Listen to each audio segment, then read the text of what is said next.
مطلب یہ بھی ایک اعتراض ہوتا ہے کہ صحابہ کرام امام حسین کے ساتھ میدان کربلا کیوں نہیں گئے؟ دیکھیے کہ سب سے پہلی بات بیسک بات ہے، تھوڑا تفصیل طلب بھی ہوگا جواب جی۔ پہلی بات یہ ہے کہ اسلام میں دو راستے ہیں جی، ایک ہے رخصت کا، ایک ہے عزیمت کا۔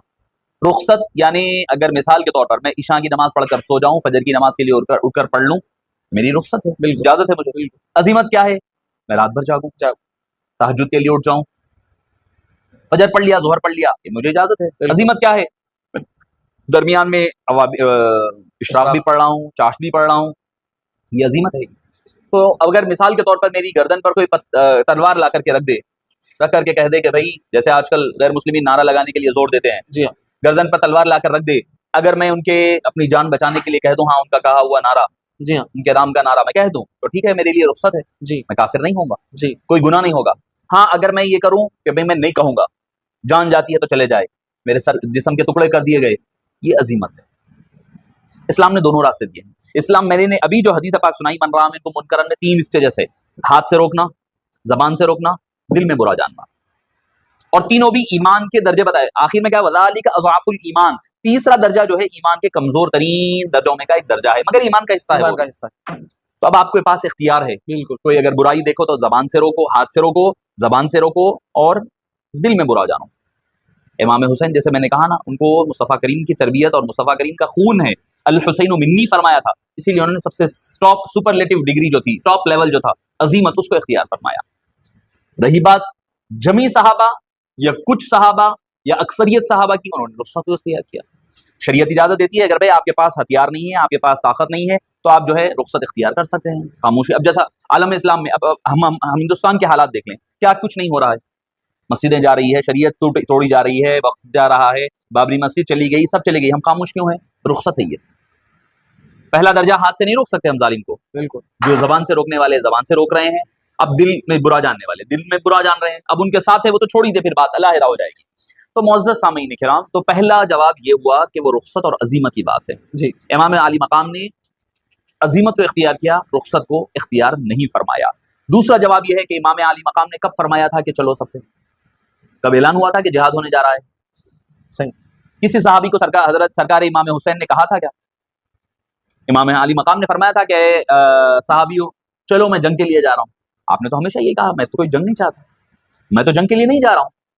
جنگ کو جانے والا اپنے بچوں کو، بیوی کو، عورتوں کو، محرمات کو لے کر نہیں جاتا، بالکل ہتھیار لے کر جاتا ہے، جنگ کو تیار۔ امام علی مقام چاہتے تو جو ہے خود مختاری کا مدینہ منورہ میں، مکہ مکرمہ میں اعلان فرما دیتے کہ میری حکومت ہوگی مکہ مکرمہ مدینہ میں، تھا دم تو بتا لیتے کوئی لا کر کے، مگر امام علی مقام حرمین شریفین کو خون آلود نہیں کرنا چاہتے تھے، جو آلریڈی پہلے امام حضرت عثمان غنی کے دور میں ہو چکا تھا، یہ امام علی مقام کے مد نظر تھا۔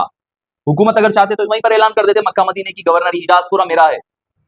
اب لڑ کر بتاؤ، صحابہ کرام سب کچھ تھے وہاں پر، کیسی جنگ ہوتی ہے آپ خود سوچ لیں۔ بے شک، صرف حضرت عبداللہ بن زبیر رضی اللہ عنہ، جو حضرت ابو بکر صدیق کے نواسے ہوتے ہیں، زبیر بن عوام رضی اللہ عنہ کے بیٹے ہوتے ہیں، انہوں نے تنے تنہا جنگ کر کے یزید کی فوج کو ہرا دیا، مکے کی گورنری، اور یزید کے مر جانے کے بعد بھی ان کی حکومت جاری رہی، حضرت عبداللہ بن زبیر کی۔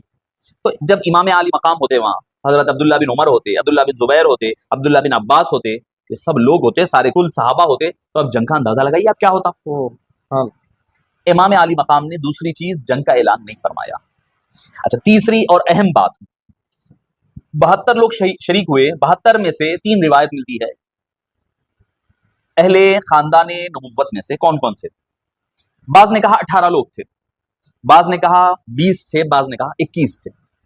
اگر مان بھی لیا جائے 21 یا 20 مان لیں، تو پھر 50-51 لوگ کون تھے؟ بھائی 72 لوگ شہید ہوئے نا کربلا میں، جب 20-21 اہل بیت اطہار کے لوگ تھے تو باقی کے 50-52 لوگ کون تھے؟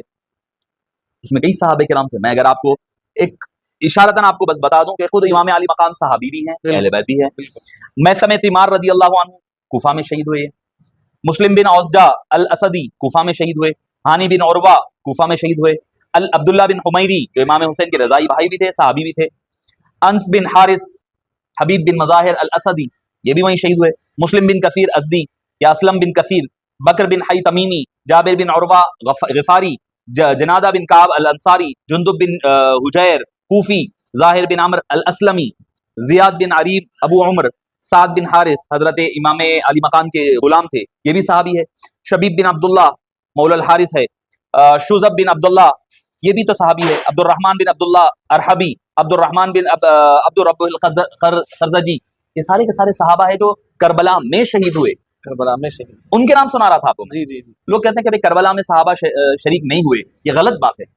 بھئی میں نے کہا نا کہ 72 لوگوں میں سے 20-21 لوگ اگر اہل بیت کے گھرانے والے تھے جی تو پھر آپ بتائیے کہ 51 صحابہ کون تھے؟ 50 اور 51 صحابہ.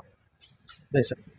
وہ تو اکثریت اس میں یہ صحابہ تھی، کچھ ان کے غلام تھے، کچھ چاہنے والے تھے، کچھ محبین تھے، کچھ تابعین تھے میکسیمم. اچھا جتنے تھے باقی کے پورے تابعین تھے. صحابہ تھے یا تو صحابہ یا تابعین. آپ بولیں گے وہ کیسے؟ بھئی جو صحابی کو دیکھ لے وہ تابعی ہے، امام علی مقام کو دیکھ لے تو پورے تابعین بن گئے. بے شک بے شک. سبحان اللہ. پورے تابعین تھے. جتنے صحابہ تھے یا تو صحابہ یا تو تابعین، اہل بیت نبوت کے گھرانے والوں کو چھوڑ کر. تو 2-3 اس کے جوابات ہے. پہلے تو یہ کہ یہ عظیمت والی بات تھی جو امام علی مقام نے اختیار فرمایا. دوسری چیز تھی کہ امام علی مقام نے جنگ کا کال یا اعلان نہیں فرمایا تھا. چلنے کے لیے کسی کو کہا کوئی نہیں چلے تو آپ بتا سکتے تھے. تیسری چیز، ہاں تاریخ میں کوئی ایسی بات نہیں ملتی. تیسری چیز یہ ہے کہ اس میں جنگ میں کئی صحابہ کرام بھی شریک رہے، چونکہ امام علی مقام کا کوئی جنگ کا ارادہ نہیں تھا اور ایک ملک سے چھوڑ کر دوسرے ملک میں آپ تشریف لے گئے، اس وجہ سے وہاں پر آپ کے ساتھ صحابہ کرام نظر زیادہ نہیں آتے.